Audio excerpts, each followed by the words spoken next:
que a vida quer nos ensinar com essa reclusão, com esse bombardeamento de morte, de ameaças, com essa guerra de egos? O que há por trás disso tudo?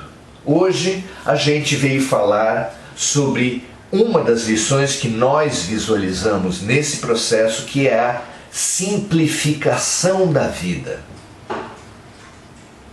Não está havendo uma simplificação da vida? Acontece que nós tínhamos nos acostumado com uma complicação enorme. Nós, para estarmos bem, precisávamos de uma enorme condição de coisas. Precisávamos poder ter acesso a roupas, a comidas, a penteados, a aparências, acesso a meios de cultura, bons livros, bons filmes, boas peças, acesso a uma série de situações. Nós condicionávamos tanto a nossa felicidade que ela precisava de tantas coisas que não é à toa, não é surpresa que ela nunca tenha chegado, que ela tenha se tornado impossível. Nós juntamos tantas cercas, tantas condições para darmos certo, para sermos felizes, que só podíamos ter chegado, é claro, à infelicidade. A nossa vida tem sido uma complicação constante. Acho que todos nós já devemos ter tido a experiência de ir para uma região ou de conversar com uma pessoa mais simples e alegre e feliz. E aquele contato com aquela pessoa, com aquela cultura, com aquela região, nos questiona a todos. Será que eu preciso mesmo de tanta complicação, de tanta coisa, de tanto consumo, de tantas condições para ser feliz? Essa pergunta sempre emerge de nós quando nós vamos até uma tribo indígena, temos contato com uma pessoa do interior, uma pessoa mais simples, quando conversamos com um preto velho numa orientação espiritual, com um caboclo, com um indígena. Será que é por acaso que esses personagens tão desprestigiados em sociedade têm vindo tanto a nos orientar? Que lição terão esses orientadores espirituais? Aliás, que lição terão todos os grandes orientadores espirituais? Se nós colocarmos numa lista os grandes orientadores como Buda, que largou toda a complicação do palácio para caminhar no mundo e viver e meditar debaixo de árvores. Se nós colocarmos Gandhi, que largou uma carreira profissional promissora para também caminhar alimentando-se de nozes, alimentando-se de azeitonas, fazendo o fio do tecido das suas roupas.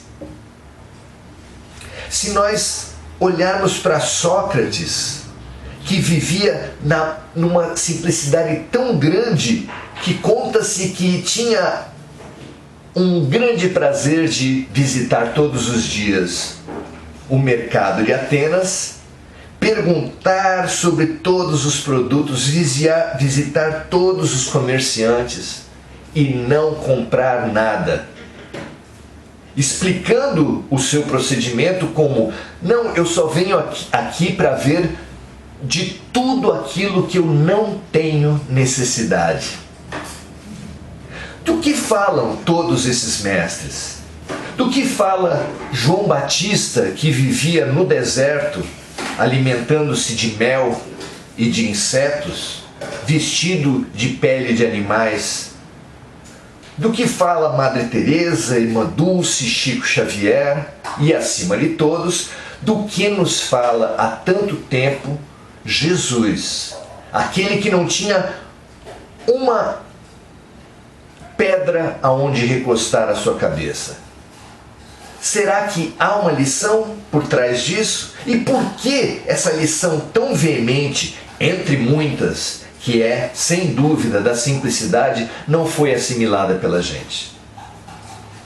A respeito desse tema, simplicidade, nós vivemos no nosso mundo uma parábola viva, que praticamente todos os meses visita nossas vidas através de um comentário, de uma notícia, que é a parábola viva dos acumuladores.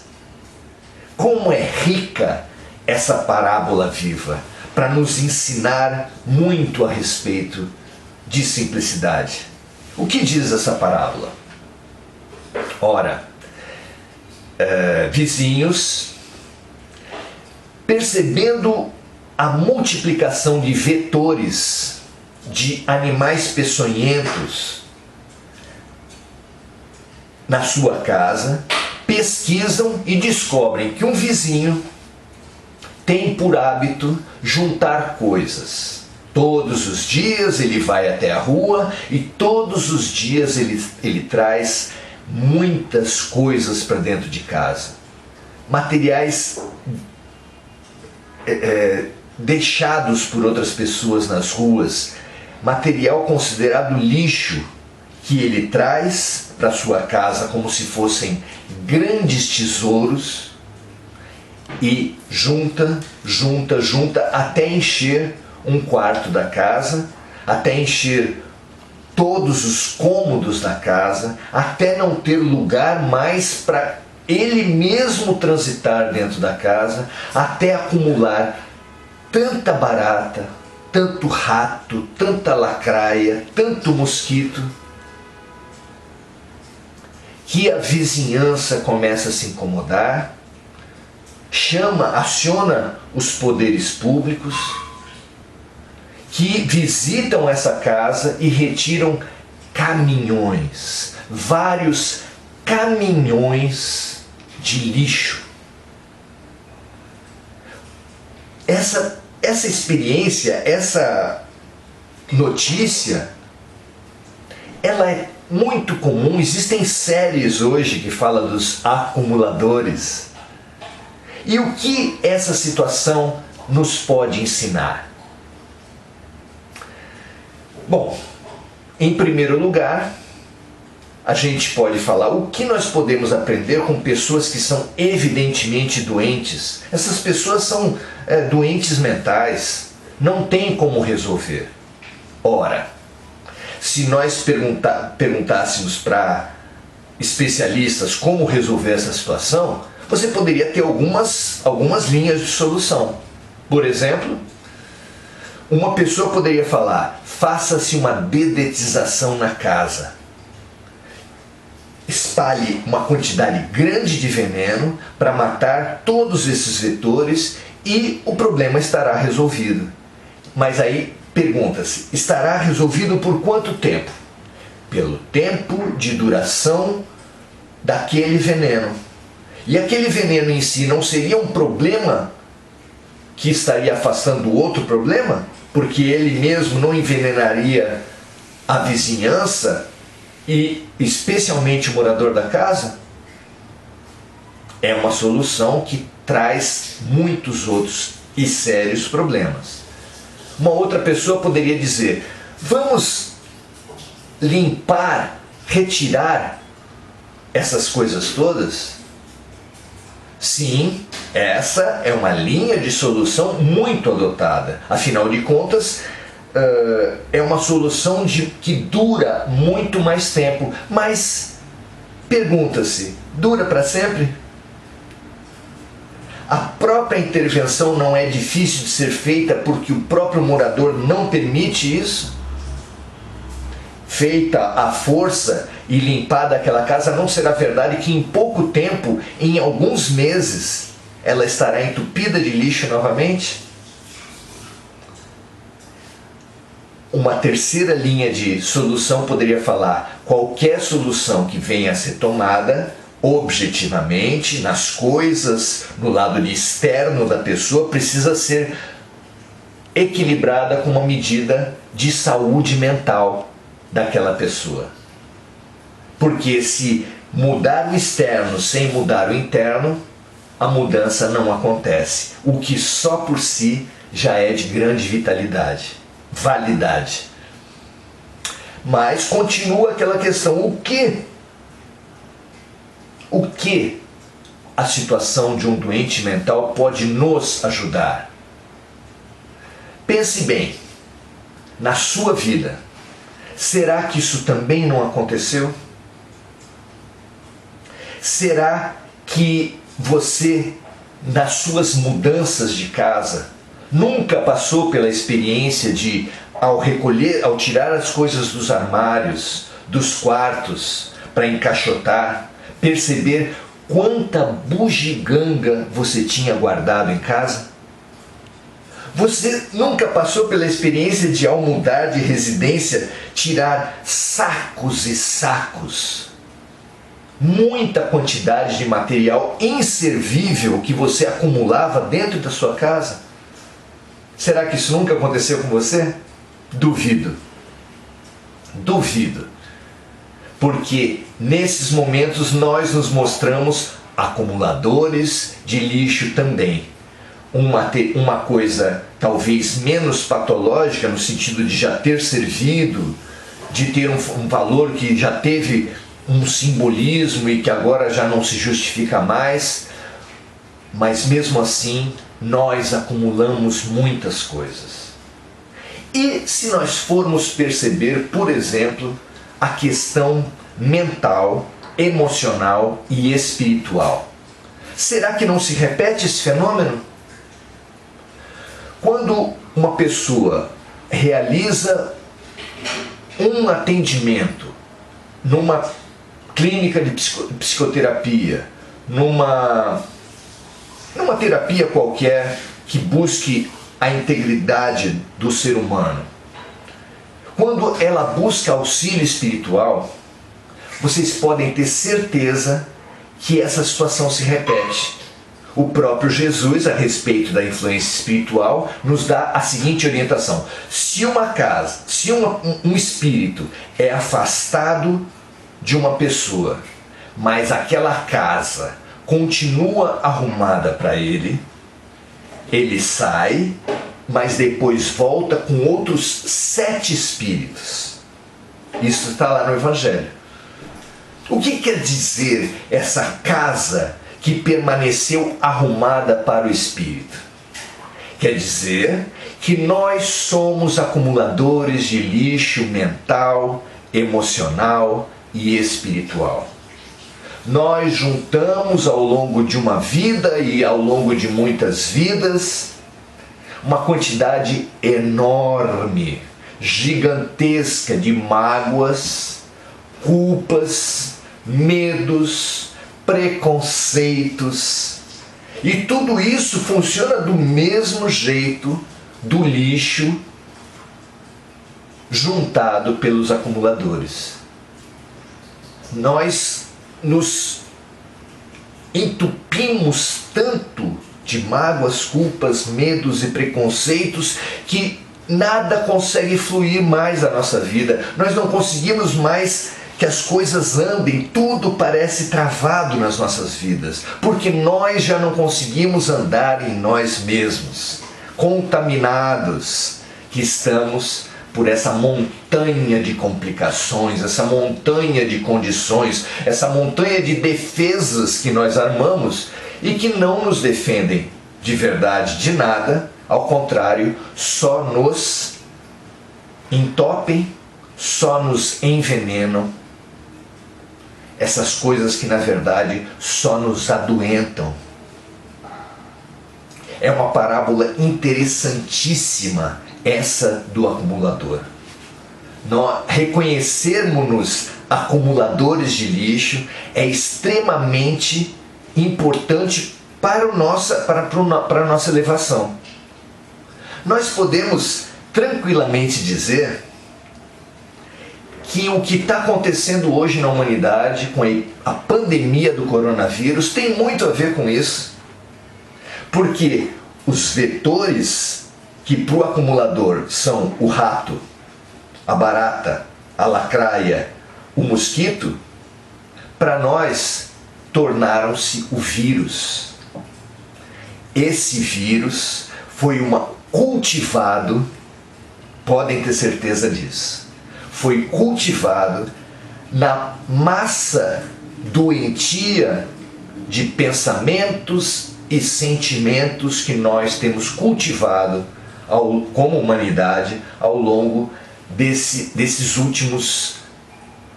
últimas décadas, desses últimos anos. Cultivando essa quantidade enorme de lixo mental, foi o meio de cultura necessário para produzir e espalhar esse vírus dessa forma tão grande. Aliás, não é o primeiro e talvez não seja o último. Quantos vírus houve antes, quantos ainda haverá depois? E por quê? Porque as soluções que nós arrumamos com os remédios, com as vacinas, elas são soluções parciais.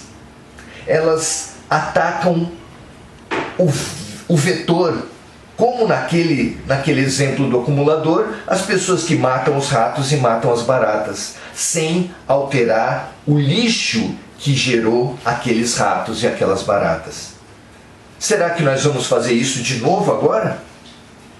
Será que a humanidade vai passar mais uma vez por uma oportunidade de transformação que era muito maior e se apequenar apenas nos vetores, nos animais, na doença em si, e não pensar na doença mais profunda, na doença que gerou a doença? Esse é o convite para nós agora.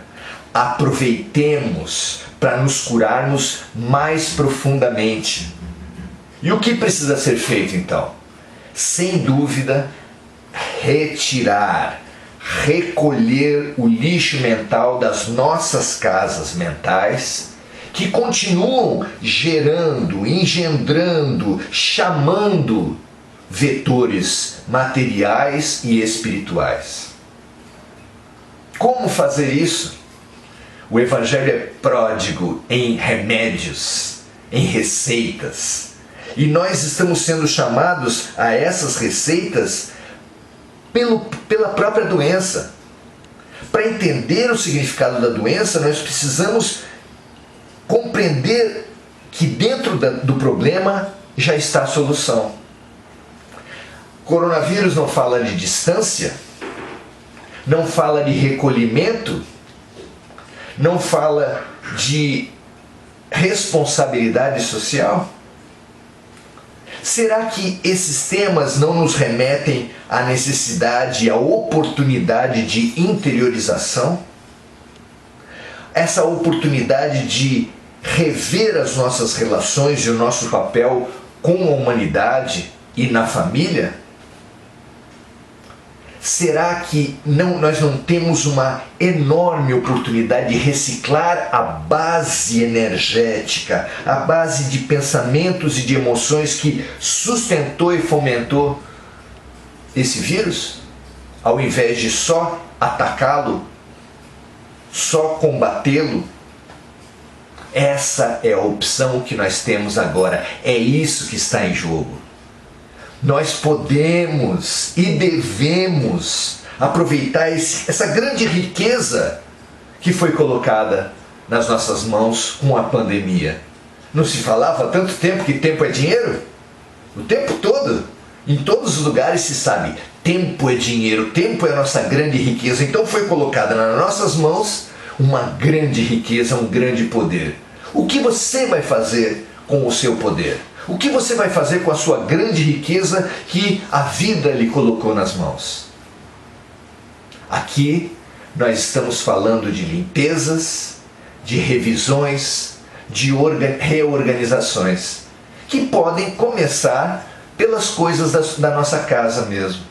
Olhar o que nós temos nos armários, nas prateleiras e nos perguntarmos, são coisas realmente necessárias? Será que eu não posso estar diminuindo as minhas pseudo-necessidades, as ocupações de espaço, os armários que eu necessito tanto? Será que eu não posso simplificar a minha casa? Um primeiro grande desafio que nós podemos e devemos fazer muito aproveitando a nossa riqueza, aproveitando o nosso tempo. Um segundo nível de riqueza e de limpeza muito grande é a propiciada pela interiorização. Assim como nós podemos entrar nos nossos armários, podemos entrar dentro de nós mesmos, para perguntarmos que tipo de emoções nós temos cultivado, se nós guardamos mágoas, culpas, medos, preconceitos, se nós podemos retirar esses sentimentos malsãos e doentios e passar o produto de limpeza dentro deles, como o perdão, o arrependimento, a renovação e a revisão de posturas. Será que a gente é capaz de limpar os nossos armários internos? Certamente, fazendo isso, nós estaremos fazendo uma terceira limpeza fundamental, que também é propiciada por esse isolamento social, que é a limpeza nas relações, especialmente nas relações familiares, as pessoas mais próximas da gente. Será que a gente está pronto para fazer isso? Essas limpezas, essas curas que podem ser mais superficiais, um pouco mais profundas, até muito mais profundas, são os convites e as riquezas e as oportunidades que o coronavírus está colocando nas nossas mãos. Será que a gente é capaz de aproveitar? Nós temos uma oportunidade de reorganizarmos para podermos enfrentar com mais qualidade o futuro que está por aí, para poder prevenir as nossas vidas de outras catástrofes, de outras epidemias, de outras sujeiras, para que, como na parábola viva do acumulador, não haja necessidade de outras pandemias, outras infecções, outras doenças, outras catástrofes, outras chacoalhadas para nos chamar a atenção. Será que nós estamos prontos para isso? Essa é a grande pergunta do mundo espiritual. Nós podemos prevenir, tornar desnecessárias outras pandemias, trabalhar pela nossa própria imunização, se não isentando-nos da contaminação pelo vírus, mas se ela vier e quando ela vier, que nos encontre mais arrumados, como aquela casa que Jesus explanou,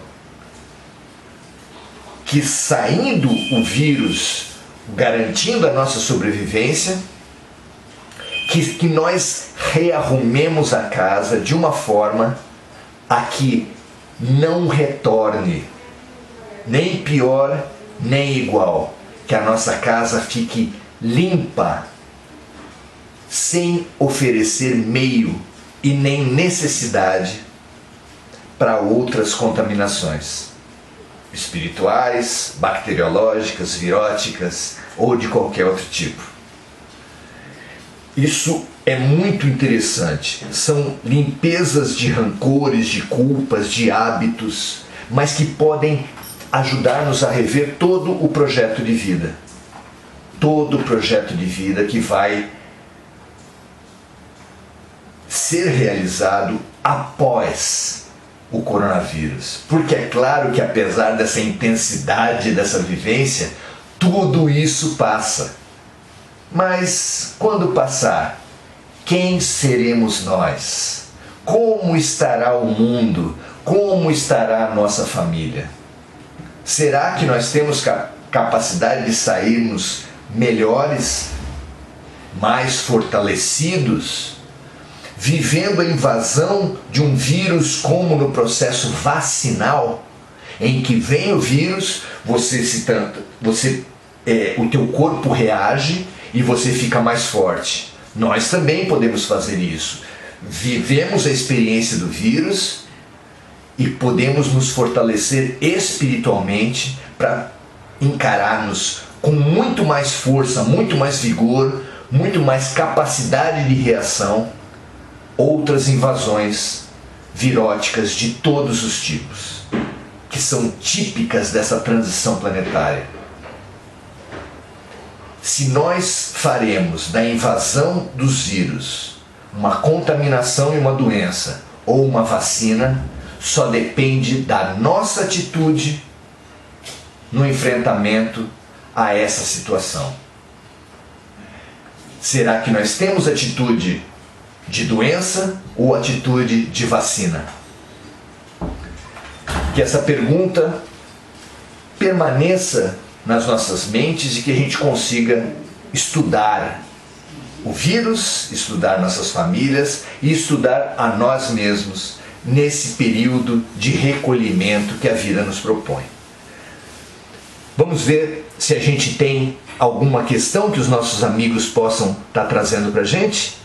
Nós temos aqui diversas pessoas que nos dão a honra de estar conversando e estudando junto com a gente. Maura Regina, Paula Fernandes, Juliana Gerim, que ela manifesta o desejo que o mundo seja curado e essa cura se dará somente através do amor.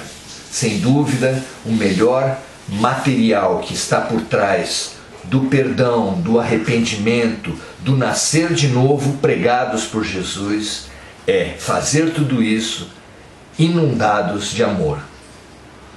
Rita de Cássia Monteiro, pessoal do Maria de Nazaré, Débora Menezes Santana, Laine Andrade Silva, Agleide Félix, nossa amiga do Semente de Luz, Maura Regina Silva Severino, Maria Cristina Silva Novaes, Marta Carvalho, Maria Del Pilar Ferrer, nossa colega, eterna colega de serviço social, de lutas dentro do campo social, que a gente nunca se aposenta, né, minha amiga? Eliana Maria Lima, Sonica Lima, Cláudia Almeida, que Deus nos ajude, é isso mesmo. Ziza Andrade, nossa grande colega também de Prefeitura, de Serviço Social, Carla Sandonato, grande amiga do Semente de Luz, Glaucio Martins Cavalcante, Márcia Campos, Sônia Lopes, eu vou repetir alguns nomes que eu não consigo lembrar de todos. Croft, Lara Croft, nossa amiga já de diversas outras lives, Bruno Almeida, das Virgens, Sônia Lopes, Silvina Ferraz, Ana Bergara. Ana está desejando que logo volte o Semente de Luz, essa nossa casa de saúde espiritual que tanto trabalha por todos aqueles que trabalham lá e pelos atendidos também, todos nós necessitados. Cláudio Garcia, Marinês Dias, Sandra Gomes, Maria Paula Pontual, Maria Lúcia Duarte Gênio, nossa amiga de Semente, Cristina Miguel, Sueli Taveira de Brito, também nossa colega assistente social, Nair Dolores Velasco, do Semente, Sônia Lopes, Maria Cristina Silva, Mônica da Silva, Maria Regina Silvia Severino, Bruno Almeida das Virgens, já falei o nome dele, Cristina, temos muitas amigas, Margarete Machado, o Semente de Luz juntos outra vez, juntos como nunca, né, Margarete? porque essa é uma outra questão da maior importância. Que repercussões o coronavírus, a experiência da pandemia gera na gente? A epidemia pode gerar mais egoísmo em as pessoas se fechando e se defendendo, como a gente vê nas ruas, a gente cruza com as pessoas, elas sequer olham nos olhos, muito menos sorriem? Ou será que essa pandemia vai gerar mais fraternidade, como esse momento que a gente tenta buscar no Facebook? De que forma essa vivência vai repercutir na minha, na sua vida? Isso é a nossa atitude que vai determinar. Tomara que nós do Semente, atendidos e trabalhadores, e nós da nossa cidade e nós do mundo, consigamos perceber a grande riqueza e a grande oportunidade de nos unir cada vez mais entre o egoísmo e a fraternidade, que vença na humanidade, mas a princípio em nós mesmos, a fraternidade. Que nós façamos em nós a fraternidade que gostaríamos de ver no mundo. Não é isso? Sérgio Marquezin Filho, nosso grande vizinho, nossa grande companhia, eterno vizinho, muito, muito bom conversar com ele, pessoas de grande conteúdo, de grande generosidade. A Margarete nos fala assim: essa pandemia está nos fazendo pensar que as mudanças são difíceis, mas necessárias. Principalmente mudança nos nossos sentimentos, que por vez nos deixam adoentados e não percebemos porque já nos acostumamos com as situações. A gente se orgulha, a gente se define. Não, eu sou assim, comigo é assim. A gente não gosta de falar dessa forma? Por que precisamos enraizar, nos enrijecer em sentimentos desarmônicos?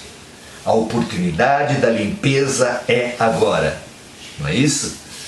Tudo depende de nós mesmos, a mudança está dentro de nós, diz a Maria Cristina Silva Novaes. Isso mesmo, minha amiga. Que mais? Lúcia Amaral falando: tudo isso tem ligação com a transição planetária, apocalipse bíblico? Pergunta a Lúcia Amaral. Claro que sim. No Apocalipse está dito que no fim dos tempos haveria o Armagedon. O Armagedon é uma grande luta do bem contra o mal. Aonde ocorre essa luta? Todos os nossos amigos espirituais falam que isso acontece de uma maneira drástica no mundo espiritual, que as regiões mais trevosas do nosso plano espiritual estão sendo higienizadas, estão sendo limpas, como mesmo a Defesa Civil faz com os acumuladores. Isso está ocorrendo agora. E o material mental que faz se enraizar a sombra, ou que faz a luz penetrar nesses lugares de escuridão, é basicamente o ectoplasma, aquele material que nós emitimos a todo momento que sentimos ou pensamos. Que nós estejamos vigilantes sobre que tipo de sentimentos e pensamentos estamos emitindo, porque é deles a matéria-prima, é essa matéria-prima que vai fazer a terra ficar mais suja, ou continuar na sujeira, ou ter mais oportunidades, mais processos de limpeza, como os anjos de Jesus, os trabalhadores da luz, estão fazendo. A cada momento que nós emitirmos um pensamento de negativismo, pessimismo, descrença, dúvida, medo, ou de confiança, de fé, de positivismo, nós precisamos saber que estamos alimentando um dos lados dessa guerra. O que coloca, portanto, que essa guerra principalmente ocorre dentro de nós. Quem vai prevalecer? Foi a pergunta que fizeram para um líder indígena quando ele disse que na concepção da cultura dele todos nós trazemos 2 cachorros dentro de nós. Um cachorro fiel, amigo, que nos ajuda a defender a nossa casa, e outro traiçoeiro, agressivo, que destrói tudo à sua volta. A pergunta: qual deles vai prevalecer? E a resposta: aquele que eu alimentar. Qual cachorro você tem alimentado? Qual dos lados do Armagedon você tem nutrido e fortalecido? É uma bela pergunta, não é? Fundamental pergunta. Vitor Ávila, dando o seu boa noite, nosso grande amigo de trabalhos e de descobertas, né? Virgínia Cidrim, Akira Rocha. A Virgínia fala assim: temos que descobrir o nosso propósito nessa vida, praticarmos o amor e a caridade. Sim, Virgínia, nós temos um propósito que vem das nossas capacidades, que vem das nossas dores. Porque nós podemos olhar as nossas capacidades e fazer delas ferramentas de serviço, e as nossas dores e também fazer delas ferramentas de serviço. Nós podemos fazer isso tudo. O que nós temos feito com isso? Nós precisamos praticar, descobrir a nossa missão, descobrir o nosso papel no mundo, sabendo que um papel, uma lição nos une a todos, que é a descoberta da fraternidade.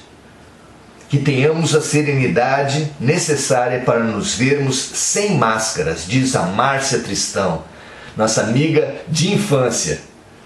Grande Márcia. Maura Regina Silvia Severino. Sheila Binhose. Oi, Maurício, fala pra gente sobre a pandemia. É isso que a gente tem feito, né? Sobre a pandemia, não no aspecto científico nem político, disso nós estamos plenos aí pelos meios de comunicação, mas tentando tirar a luz que tem por trás da escuridão. O que Deus está querendo nos dizer com isso. Maria Isabel Macedo, nós é que temos que resolver essa situação. Deus há de nos dar forças suficientes para sair dessa. A força Ele sempre dá. O que nós fazemos com a força que Deus nos dá é a grande questão. Eliana Maria de Lima, Rodrigo Nascimento, que logo volte o Getal também e suas palestras maravilhosas. Muitos amigos no Getal, uma casa muito limpa, muito linda, que a gente quer voltar logo também. Momento esclarecedor, além da oportunidade de não estarmos sozinhos, diz a amiga Ziza. Josefa Bezerra, Cristina Miguel, Dirce Soares. A Dirce nos diz que tudo isso pode transmitir para nós conhecimento, pois se não for amor, será pela dor. Então, com isso, com essa observação da Dirce, a gente encerra o nosso momento hoje. E a gente depois continua se conversando nas observações do Face. Porque, sem dúvida, a nossa opção, a nossa atitude perante a dificuldade que vai determinar mais amor ou mais dor na Terra.